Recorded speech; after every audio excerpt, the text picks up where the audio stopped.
Hey fellow readers and gamers, I am back with episode 13, lucky number 13 of Everlasting Summer. So, we've only met two other guys in this camp, Electronic and Shurik, and Shurik apparently has gone missing.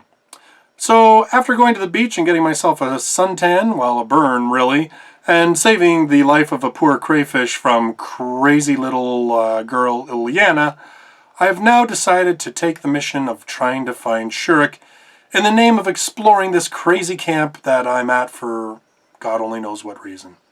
So let's see what happens. So I'm here at the map and I'm going to figure out where I'm going to go. So it looks like, okay. Oh, I can actually go to that cabin. Who does it say is there? I think that's Olga Dmitrievna and maybe Slavia? I don't know. So I can go to the boathouse or I can go to the bus stop. Or I can go to that cabin. Where should I go first? Let's go to the boathouse first and see what happens. Maybe Shurik decided to pick up stones near the water. That seems totally reasonable. I would pick up stones from like missed breakfast and lunch to no. In the worst case, I'll find his corpse. But I'm sure that it won't end up that way. Well, you're sure, but I'm not so sure actually. I was crossing the square when somebody called out to me. Wait! Elisa came up and smiled. I immediately sensed a trap. Where are you going? I'm searching for Shurik. Olga Dmitrievna asked me to. And how is it? Exciting? She looked intently into my eyes and I turned away awkwardly. Not really. But, a pioneer is missing. Surely you're not freaking out over such a minor thing. What do you mean? Only a few hours have passed. Maybe you just lost track of time while having a walk. Certainly I'd had the same idea, but I wasn't telling her that. Yes, that's true, but who knows what could have happened. Let me help you with it. With what? I got suspicious. With looking for Shurik. Oh, but I can do it. Oh, come on. She smiled at me, but there was something malevolent in that smile. Naturally, her smile was cute enough, but it really seemed to me like there was something behind it. Well, if you insist. Since I could not understand what's on her mind, and I had no real reason to refuse. But before we go, I have to get one thing from home. Okay, I'll wait for you. You're actually serious about just standing there. Let's go. Okay. We approached Elisa's cabin. It would be just like all other cabins, if not for the Jolly Roger on the door. By the way, Ulyana is my roommate. Okay. We entered the cabin. The complete chaos inside really reminded me of my old flat, though why I thought of it as old. In general, I would imagine a girl's room differently. Snow-white sheets, walls, floor and ceiling shining, spotless. But when you consider that the two most exemplary pioneers are living here, we just stood silently for some time. And what did you need to get? Huh? Seems like I interrupted Elisa's thinking. Yeah, it's not here, actually. Wait here, I'll be back in a minute. She smiled and ran out. She seems really flaky today. I began to examine the room. I wouldn't say that there had been an explosion. It was just a decent mess. Well, at least by looking at all this mess, created in one Pioneer session, I can surely say that I am not the messiest person in the world. The decoration of my apartment took years to be completed. I wasn't thinking about anything in particular, was just looking around the room. Posters of Soviet artists, some books on the shelves, various household items. And then I realized that everything is wrong. Something will happen soon. Something bad. Why did Elisa leave me here all alone? There was something I had to discover. My gut told me that it's dangerous to stay here. I went to the door and tried to open it. Locked. What a surprise. How did she manage to quietly lock me in? I don't know what's on her mind, but I need to get out of here. I went to the window, opened it, and climbed out. Now I can go and take care of business, or... I chose the second option and waited. What is the reason she had me locked up? I wanted to know what was happening. Plus, I really wanted to see Elisa's face when she finds her room empty. I hid in the bushes next to the house and waited. After some time, I heard footsteps. Elisa and Olga Dmitrievna came to the house. You'll see everything for yourself. She opened the door and went in. A few seconds later, she ran back out. Elisa's face looked as if she'd just won the mouse catching competition, but at the last moment found out that it's not a real Olympic sport. So he just disappeared? Olga Dmitrievna asked skeptically. I did the right thing by closing the window after myself. Oh, no. I understand everything, Dvachevskaya. You and your roommate, every time the same thing. Haven't you had enough yet? But it's true. Really? One story after another. Semyon in your cabin, Semyon harassing you. Why do you keep lying? That's horrible. Elisa seemed really upset and, to my surprise, was not trying to argue. On the one hand, it was funny to look at, but on the other, I felt a bit sorry for I can never get her name. Dvachevskaya. She deserves it, though. Our leader finally finished scolding her and left. Elisa was mad. She clenched her fists and trembled. Her face was flushed. It seemed to me that she was going to explode. I sat in the bushes and laughed quietly. However, I was wondering what was on her mind, and I came out of my hiding place, not afraid of being beaten. So, what exactly did you want to show the leader? Me? Elisa turned and looked at me with disbelief. After a moment, surprise turned to anger. You... What about me? She calmed down a bit. I wanted to take revenge. For what? Really, what did I do to this girl to warrant revenge? You beat me in cards. What a fantastic reason. No doubt. I see. Maybe I should apologize to you? I asked sarcastically. Screw you. She went into the house, slamming the door. I wasn't angry at Elisa. In the end, I'd expected her to do something like this. Anyway, I got through it without consequences. I was very lucky. Her confusion and embarrassment just made my day. Chuckling, I left Elisa's cabin, which was about to become my death trap. Well, all right. So that's what happened when we went to the boathouse. Let's try going to the bus stop. We haven't been to the bus stop since, I think, day one? So let's see what's going on at the bus stop. The bus stop seemed to be a fine choice. A strange thought came across me. Perhaps Shurik is in the same situation as me, and so he decided to run away from the camp, maybe by the 410 bus. It could really turn out to be true, if he came by accident as well. Although the chances of that are quite slim. But you never know.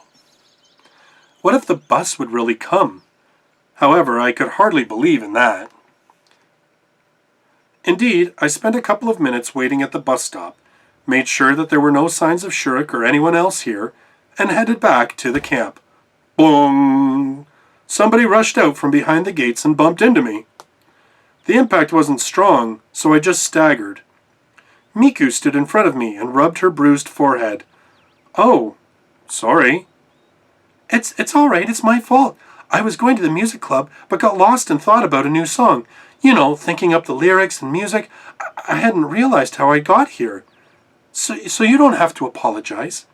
Her words per minute rate have obviously exceeded the recognition limits of my brain. I made an attempt to retreat promptly. Sure. Gotta go, Oh, wait. I wanted to leave as usual without having to listen to her, but Miku grabbed my hand.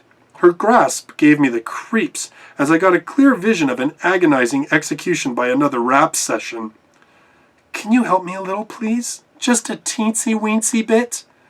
That definitely was not on my to-do list. Well, I'd be glad to, but it's... Pretty please?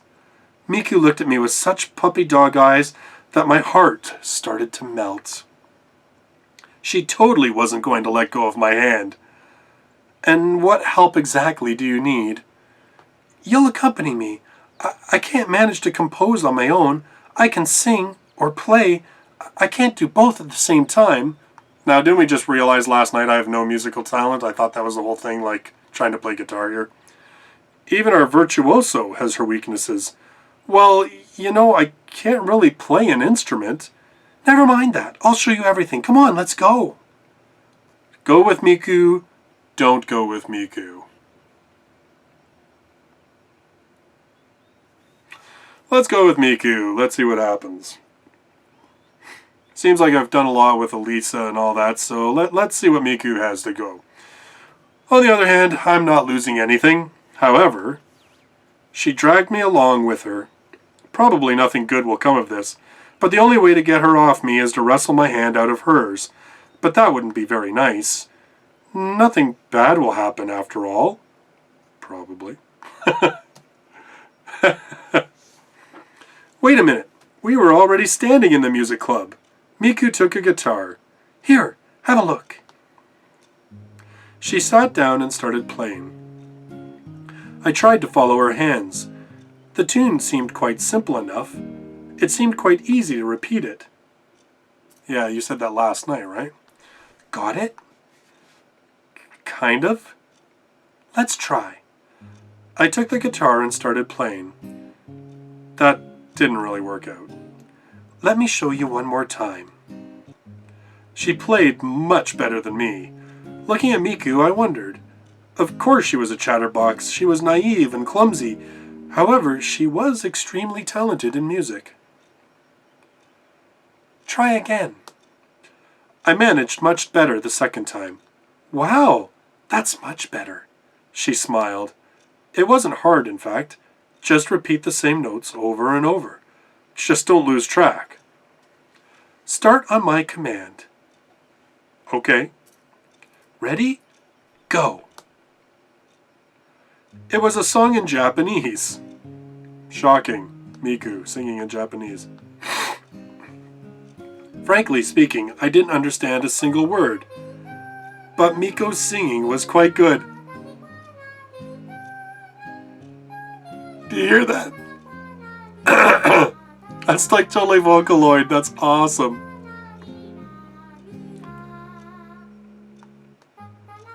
In fact, it was outstanding. She put her heart in every note, every word. Yeah, music probably is the very thing for her to dedicate her life to. It seemed like it wasn't her who chose the music, but the music that has chosen her. The last half an hour presented Miku in a completely different light. Oh, thank you. Did you like it? I finally managed it with you on my own. It's not so good. I either mess up with the words or miss the strings, and it's just perfect with you. Thank you so much. You really have a talent, just to play like that without any preparation? No, it seems I'd changed my opinion about her too hastily. Thanks for the song. Gotta go. See you. Thanks for... The rest of her words were left behind the door. I leaned on the wall of the club cabin and sighed. Miku's song was still playing in my mind. I went for lunch with mixed feelings, with a sense of accomplishment and with a realization of time wasted. The canteen was crowded.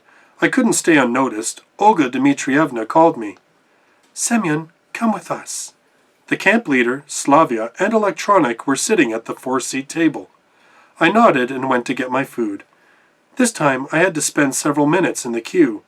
Today's menu didn't really differ from the other day's menus. The dishes looked the same, at least. When I sat at the table and wished bon appetit to everyone, Olga Dmitrievna said, So, what are you thinking? About what? We searched for Shuruk all around. It's noon and he's nowhere to be found. I took a note of the rhyme, but didn't want to point it out.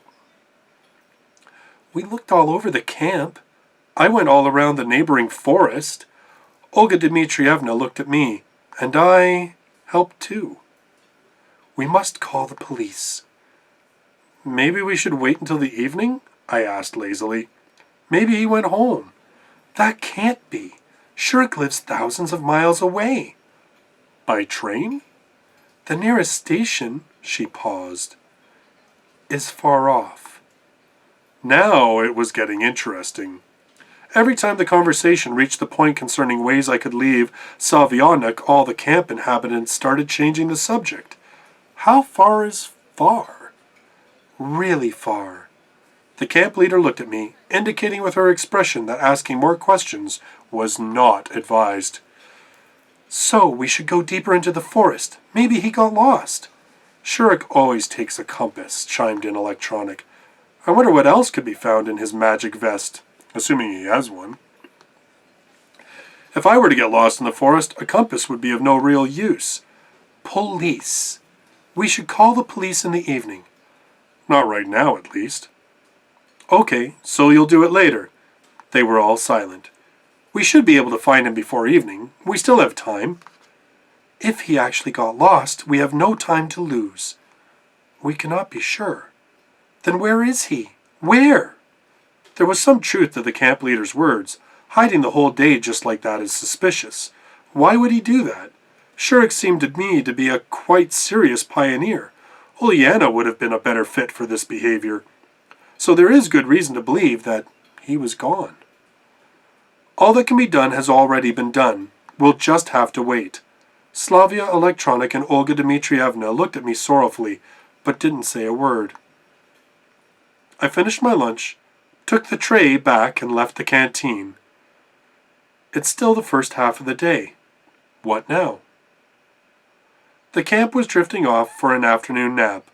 Only Genda stared at me through his glasses. Of course, he was staring somewhere else, but I had a feeling that he was constantly watching me.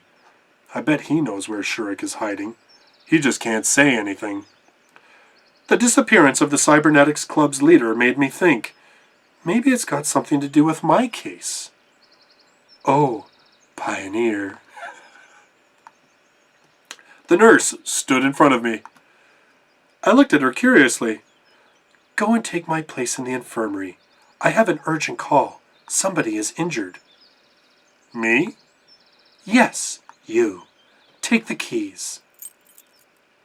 The nurse threw me the keys and ran away. Why me? Isn't there anyone else in this camp? What exactly should I be doing? What if something happens? Oh, what do I do now? I missed my chance to refuse.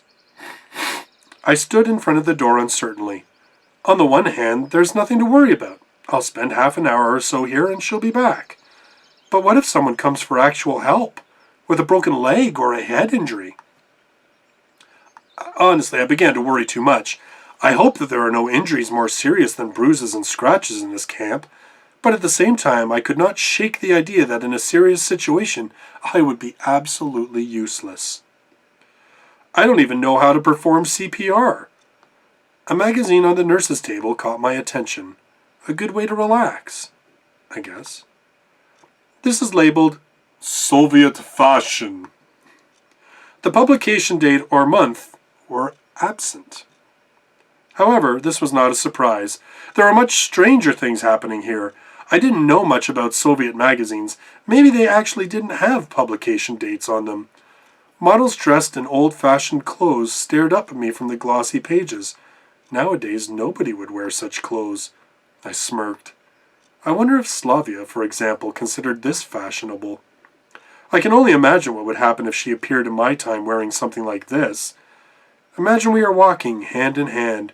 I'm wearing my coat with the hood, and she is dressed in a lavish dress covered with lace and things. Seems like I'm already imagining Slavia in my world. With me. And not only Slavia. This dress better suits Uliana.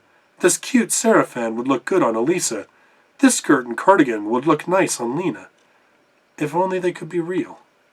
No, I saw them, heard them, could even touch them. But still they are here and I simply don't belong in this place. It's alien to me. I'm just waiting for a chance to get out of here. Waiting because nothing is up to me anymore. I sighed, put my head on the table, and fell asleep. I sleep a lot in this game, man. You know what? I'm going to leave it there since I've fallen asleep. I'll stop the video before all of you fall asleep. So there we are. That is what's happened so far in day 4. Shurik is still missing. Will we find him in the next episode? Will somebody come into the infirmary all mashed up and we'll need to help them and have no idea what to do? I hope you enjoyed the video. If you did, give it a thumbs up. Subscribe to the channel for my future gameplays of Everlasting Summer. And I also do light novel reviews. And when I'm done this game, I will probably be doing another visual novel as well. So thanks very much again for watching. I hope to see you in my next video. Until then, bye-bye for now.